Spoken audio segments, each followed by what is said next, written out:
Në fakt dita e djeshme ditë të tmerrshme për Shqipërinë tonë të vogël dhe nuk dua të ecë patjetër me faktin që mund të jetë koincidencë dhe gjërat ndodhin me një ditë, por sepse nëse qëndrojmë këtu pastaj është shumë e thjeshtë për ta trajtuar. Ndërkohë ne dje ndodhin ngjarje të cilat janë të ndërtuara me kohë.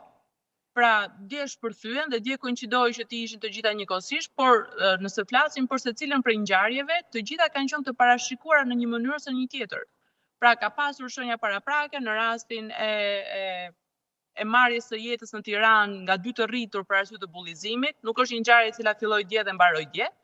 Pra, kishte filluar prej vitesh, patjetër secili kishte problematikat e tij personale, ndoshta trauma të mbartura që nga fëmijëria, por gjithsesi në marrëdhënien mes njëri tjetrit ata kishin kohë që kishin një konflikt të tillë në mënyrën e komunikimit dhe nuk ishte zgjidhur dhe nuk ishte sheshuar dhe nuk ishin ndihmuar për ta rindërtuar edhe një herë marrëdhënien e shëndetshme në komunikim me njëri tjetrin. Në rastin e djalit me probleme mendore i cili merr jetën të jatit, kjo është situatë alarmante, një rrezik i pranishëm në familje dhe në shumë familje sot shqiptare që kanë persona me probleme mendore të rrezikshme në familjet e tyre. Pra këto janë ngjarje të njoftuara.